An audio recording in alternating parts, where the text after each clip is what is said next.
With 30 grams of protein. Those who tried me felt more energy in just 2 weeks. Here, I'll take that. Ensure Max Protein. 30 grams protein, 1 gram sugar, 25 vitamins and minerals, and a new fiber blend with a prebiotic. How did I ever miss this? Before you were preventing migraine with Qulipta? You'll never truly forget migraine, but 0 migraine days are possible. Don't take it if allergic to Qulipta. Most common side effects are nausea, constipation, and sleepiness. Qulipta, the forget you get migraine medicine. Tomorrow on ET, our Jennifer Love Hewitt ET retrospective. This is why there was tissue. Darn ends. Before we go, congrats to Yellowstone stars Ryan Bingham and Hassie Harrison, a.k.a. Walker and Laramie. Yes, we leave you now with incredibly... Happening now. We, the jury, find the defendant, Daniel Garcia, guilty. Just over 3 hours, that's all it took a jury to convict Daniel Garcia in the death of a 5-year-old boy. We'll take you inside the courtroom as that verdict was read and also tell you what's next in this case. It's a cruel summer for fans hoping to see Taylor Swift here in the U.S. That's why Texas is suing Ticketmaster and Live Nation because of the monopoly they have over live events. Coming up, why some San Antonio Swifties say it's cheaper to take their friendship bracelets to Europe. A look at how much rain fell and where last night, along with updated timing for rain chances the rest of this week. The News at 5 starts right now. First at 5, 2 juries sent to deliberate today, and one has already come back. As the deliberations for former President Donald Trump's criminal trial are done for the day, a local jury took only 3 hours to find a man guilty. Yeah, we'll have a live report from the Trump trial in New York coming up a little bit later in this newscast. But first, Daniel Garcia found guilty in the death of a 5-year-old, Dominic Aguilar Acevedo. It was a quick decision. Erica Hernandez there for an emotional case for this family. Erica, the reaction from the family when that verdict was read today. Well, I will tell you, Steve, there was actually no reaction from Daniel Garcia, but it was here in the gallery where Dominic's grandmother burst into tears as that verdict was read. Now, if you remember, she is the one who broke this case, as she was the one to notify authorities when she couldn't figure out the whereabouts and the safety of her grandson. Now, here are the moments when that verdict was read and what was said during closing arguments. We, the jury, find the defendant, Daniel Garcia, guilty of the offense of intentionally or knowingly causing serious bodily injury to a child as charged in the indictment. The jury has made their decision in the trial of Daniel Garcia. Garcia caused the death of 5-year-old Dominic Aguilar Acevedo back in July 2021. Garcia, along with Dominic's mother, Nicole Aguilar, were charged in his death. During closing, the defense shifted all the blame on Aguilar. Nicole is a monster, not a mother. What mother takes a dead child that she caused the death on and she caused those injuries on and straps them into the back seat of a car? But the state saying surveillance video inside a stairwell at a San Antonio hotel was key. As you can see, Dominic's health declined and covered up so his injuries couldn't be seen. Daniel Garcia is guilty. I ask that you find him guilty of the most serious offense. The evidence is there. Nicole's already pled and taken responsibility for her actions, and now it's your turn to hold Daniel Garcia responsible. In the end, the jury did make their decision, and now it will be up to the judge to decide punishment. Now, because the judge is deciding punishment in this case, probation is no longer on the table. So the range of punishment is 5 to 99 years or life in prison. Now, sentencing will take place on August 14th for Garcia. As for Nicole Aguilar, will return here to the 226 in a couple weeks as she is set to be sentenced. Live at the Cadena Reeves Justice Center, Erica Hernandez, KSAT 12 News. Thank you, Erica. What happened inside this home? New at 5, a man called the Bexar County Sheriff's deputy to say he shot his wife accidentally. Deputies say what happened inside this home was a homicide. The shooting happened about 11 this morning on a home on Gunsight Pass, not far from Talley and Culebra Roads in northwest Bexar County. Sheriff Javier Salazar says the man that called them told dispatch the victim was his wife. The sheriff says when deputies arrived at the home, the woman laying on the kitchen floor with a gunshot wound to the head. She did not survive. We're told the weapon, a semi-automatic handgun. That man was taken into custody for questioning. The sheriff says right now they believe this incident is a domestic violence related homicide. He says back in December, deputies were called out to this same home so the victim could gather her things so she could leave. that home. I want to share with you, if you or someone you know is in an abusive relationship, please know there is help to get out of that situation. Scan the QR code on your screen. It'll direct you to a long list of resources. You can also visit ksat.com/domestic violence. A drive-by shooting on the west side sending a group of people running for cover. One woman ended up getting shot anyway. It happened on Calle Valencia near Southwest 34th Street on the west side. Police officers say that the woman was with family and friends standing outside an apartment complex when the vehicle drove by and began shooting toward all of them. She was hit in the leg. We're told she was taken to the hospital and that her gunshot was non-life-threatening. Police did recover several shell casings at the scene, but they don't have a good description of the vehicle, so no arrests have been made.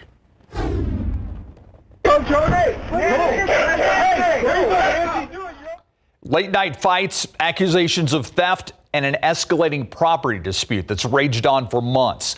All this over access to a driveway on a private road in Kirby. An attorney for a business owner there has now taken the step of filing a lawsuit against the town's police chief, claiming she knowingly violated a couple's property rights. This is a concerted effort, that this is knowing now. It's no longer negligent. This is a knowing and intentional infringement of Ms. Pena and Mr. Pena's rights. Coming up at 6 o'clock, a neighbor at the center of this dispute gives his explanation for why he keeps blocking the driveway. That story coming up at 6. And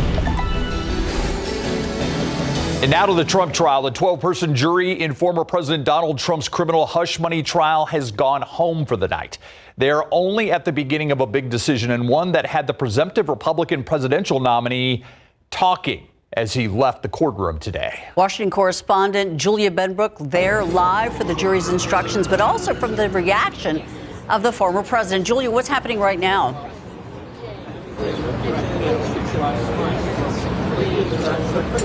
Well, as you mentioned, former President Donald Trump just left the courtroom, and he did speak briefly. He emphasized that he does not think that this trial is fair, and he would rather be out on the campaign trail. He is the first former president to face criminal charges, and he's also the GOP presumptive nominee. Former President Donald Trump faces 34 counts of falsifying business records, stemming from a hush money payment made to adult film star Stormy Daniels back in 2016 to cover up an alleged affair. Trump denies the affair and has pleaded not guilty. Mother Teresa could not meet those charges. Court was in session for more than 10 hours on Tuesday as both sides made extensive final pitches to the jury. It's now up to 12 Manhattan residents to decide if Trump is guilty or not guilty. A felony conviction of a former president and the presumptive 2024 Republican nominee would be unprecedented. We can't ignore the fact that this is a former president of the United States. And this trial is the first of its kind, but this jury understands the magnitude of that as well. The jury must be unanimous in its decision. As they deliberate, they can ask questions about the case to the court through handwritten notes. The jury deliberation process could take days or even weeks. You can't maybe in elegant terms, you can't BS a jury. They sort of get it, and they're going to go in there and try to figure out what they agree about, and then what areas need to be discussed and fleshed out that they don't agree on. If Trump is convicted, the judge could sentence Trump to probation or up to 4 years each count in state prison, with a maximum of 20 years. Now, the jury sent two notes today, one requesting to rehear the judge's jury instructions and another asking to be read back some testimony from witnesses Michael Cohen and David Pecker. Reporting live in Manhattan, Julia Benbrook, KSAT 12 News. Julia, live from Manhattan. Appreciate your time. Thank you. What would you do to see your favorite singer or band? Many Taylor Swift fans are making trips overseas to see her. This comes as Texas joins what Swifties are calling the Great War against Ticketmaster and its parent company. The state and feds are accusing the ticket distribution company of suffocating the competition and driving up the prices. Our Danielle Ibarra spoke to one Swiftie, and we got to say this for some of the members of our audience. That's a member of the Taylor fan club who says it's cheaper to see her in Europe than here in the United States. Rainbow beads cover the invisible string tying Taylor Swift fans together. I'm making Enchanted, which is one of my favorite songs. Mia Garza White can't wait to hand these friendship bracelets out this summer at the Eras Tour. How many do you plan to make? As many as I have time for. My husband and I will probably spend some time making them together before or maybe on the plane. And they'll have plenty of crafting time on board. So where are you going to go see Taylor Swift? In Geisenkirchen, Germany. Yeah, very excited. So why not go see Taylor Swift at one of the U.S. dates? I did originally want to go see her at one of the U.S. dates, and I did try to get tickets. However, it didn't work out. The tickets were too expensive. It was too difficult to get tickets. That's why Texas is joining the feds in suing Live Nation and Ticketmaster, accusing them of monopolizing the concert industry. Resale prices to see Taylor Swift in the U.S. are high. The cheapest we found is around $1,600 in New Orleans. Our tickets in Germany are, I think, like in the $300 range. The whole industry has been seeing people going to Europe for Taylor Swift this summer. Jacob Tyler with the San Antonio International Airport says the aviation industry is seeing more people gig tripping. Yeah, why not be able to get a cheaper ticket to Taylor Swift and also have a European trip all tied in for the same price as going to see it in the United States. Mia and her husband plan to take the airport's new direct flight to Europe. We're able to literally fall asleep in San Antonio and then wake up the next morning in Frankfurt, which is huge. It's going to make a huge difference for us. It's loyalty reaching new heights. I hope that other people get the opportunity to go to the concerts that they want to go to and have the affordability and accessibility to do so. Danielle Ibarra. Very cute. KSAT 12 News. Would you do this? Well, in a statement, Live Nation says increasing production costs, artist popularity, ticket scalping, what's responsible for higher ticket prices. They also say the lawsuit won't reduce prices or service fees. But just as Daniela told us, people are looking for ways to pay less to see their favorite artists live and in person. And Condor's direct flight to Frankfurt, Germany from San Antonio, making going to Europe a real option for local music fans. The new airlines took its first transatlantic flight to Germany almost 2 weeks ago. Condor offering seasonal flights now through September 6, flying on Mondays, Wednesdays, and Fridays. So I go back to the question. We wanted to know what you think about this trend. Would you travel abroad for a concert if it was cheaper than a U.S. show? It's our megaphone question of the day. Scan the QR code located on the right side of the screen to vote. You can also vote by going to ksat.com/poll. We have the results coming up on KSAT 12's News at 6. So what is the farthest you've traveled for a concert? Not far. Not far at all. But I know we have a Swiftie here on the screen with us. We've got he does, and he's Taylor even got Swift. the little bracelet, right? Danielle gave me the cruel summer bracelet. I want to be cool to my daughters. Yeah. Go home and wear this. You got to do what you got to do. Do what you got to do. I went to Houston to take my daughters to a Taylor Swift show. I remember that. I did not go. So I technically drove them to the stadium and dropped them off and then came back and picked them up. Does that I don't think that counts as going to a concert. No, though. I think it does. Okay. All right. I've gone to the AT&T Center back when it was named that to go see Harry Styles and his band. You're saying the AT&T Center is the farthest? You've never gone to New Orleans for a show, Dallas, Houston? I'm just not a concert goer, and I cannot imagine spending that much money in any event. Hey, if it's cheaper, I'm going to Europe, okay? That's Bottom so much line smarter. right there. Yeah, exactly. And my daughters aren't even big Swifties, so they're not begging me to go. So I feel kind of fortunate in that regard, at least not yet. I was going to say, not yet they aren't. Just wait. All right, I'm going to try to divert their attention. 94 for the high temperature today. The average is 90, but look at the record, 102 set back in 1927. Kerrville, Daniel's backyard, 2.2 inches of rain.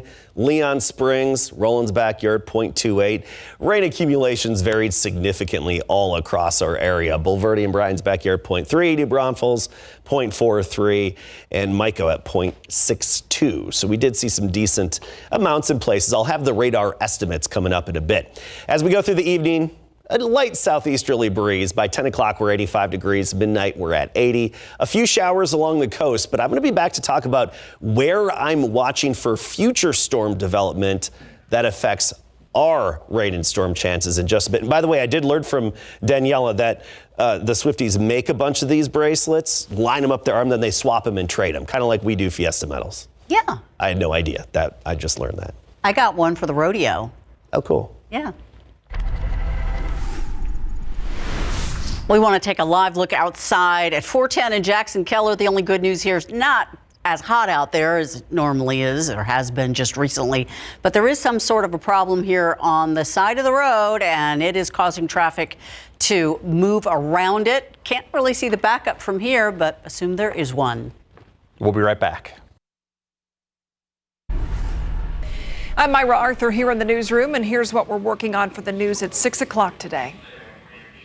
San Antonio water system is expecting as many, if not more, leaks than last year. So how are they going to go about repairing them? And how are they trying to make things stronger?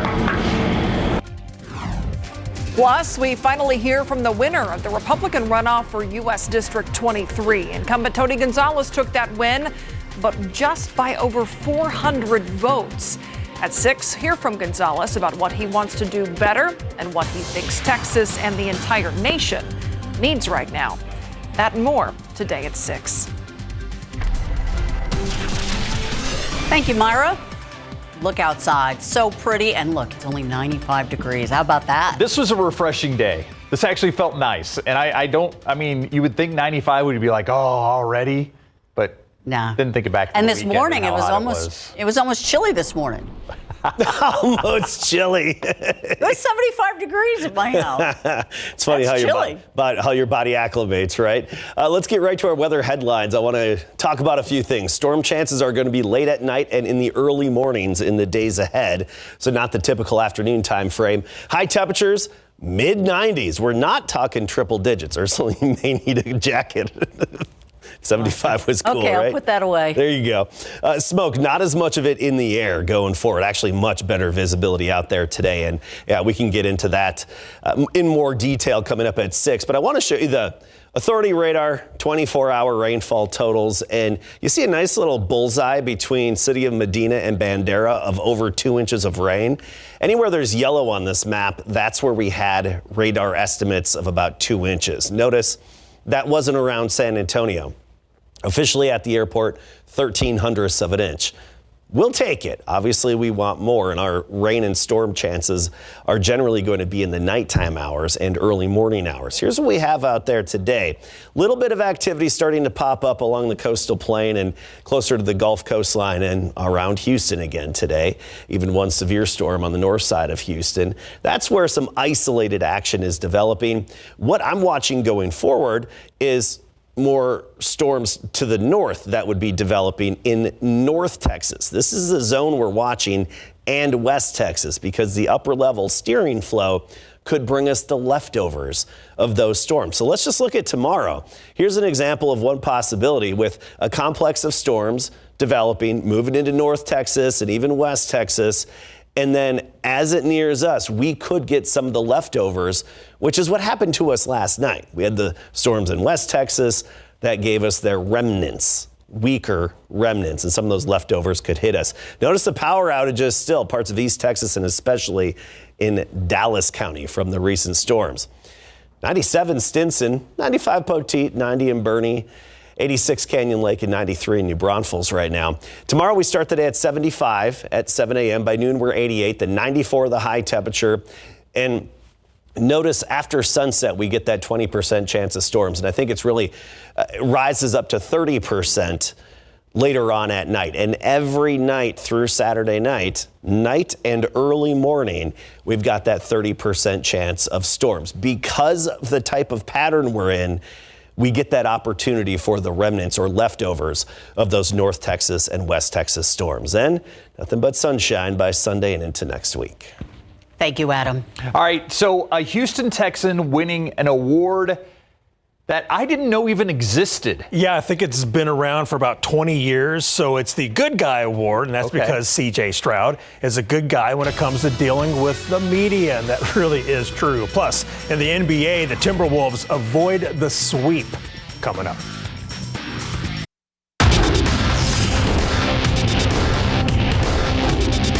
He was super confident. He wasn't worried about any shots previous to the shots that he hit tonight. He played exceptionally well, and he came through big time. He was the reason we won tonight. Anthony Edwards is talking about his teammate Karl Anthony Towns, who helped the Timberwolves stay alive in the postseason in big board sports. Houston Texans quarterback C.J. Stroud has been selected as the 2024 Good Guy Award winner by the Professional Football Writers of America. The Good Guy Award is given to an NFL player for his qualities and professional style in helping pro football writers do their jobs. Stroud, the 20th Good Guy Award winner, is the first member of the Texans franchise to win the award. In a statement released by the team, Stroud said, quote, "It's a blessing to be recognized as the PFWA Good Guy Award winner, and it stands out to me because it's more of an award that embodies someone's character rather than the stats that compile on the field," end quote. The Minnesota Timberwolves faced a must-win last night in Game 4 of the Western Conference Finals, and they came through. Anthony Edwards scored a game-best 29 points, and their big guy, Karl Anthony Towns, broke out of his slump with 25 points, making some clutch threes down the stretch. Timberwolves win at Dallas 105-100 to force a Game 5. Being aggressive. There ain't no time to have any doubts in your mind, especially at this time. It's Game 4. We down 3-0. There ain't no time to have any doubts. I'm going to go out there, be aggressive, shoot my shot like I've been doing all series, and be confident every shot I shoot. So. Luka Doncic darn near brought the Mavs back, sinking this desperation three of 15 seconds to go, but he missed a free throw. Now Luka and the Mavs will try once again to close out the T-Wolves. What's the mindset going into Minnesota? We got to win 4 games. What mindset? We got to win 1 more game, that's it. And that game is tomorrow night, 7:30 at the Timberwolves. In case you missed it yesterday, A.J. Flores hit a walk-off solo shot to lift our Lady of the Lake softball at the NAIA World Series 4-3, punching their ticket to the championship game, which is going on right now. And at last check, Oulu is up 1-0 in the 5th inning. This would be their first national championship? This would be their first one. Wow. Way to go. Thanks, Larry. We'll be right back. Before we go, I want to show you US 281 at San Pedro, and you can see traffic backed up on 281 northbound, but also as you get off of San Pedro to get onto 281 itself, very slow going out there. Tomorrow it's going to be very similar temperature-wise, mid-90s around town. You get into the lower 90s in the hill country. For example, Bandera, or I should say Kerrville 91, Comfort 91, and even Canyon Lake at 91 degrees. Going ahead, temperatures warm up a little bit. We're going to add a few degrees by this weekend and early next week, but we're not talking triple digits, and we're not talking the really tropical heat indices. However, we're looking at the potential for late night and early morning storms every night and morning, Thursday through Saturday. Thanks, Adam, and thanks for watching the News at 5. World News up next. See you back here at 6.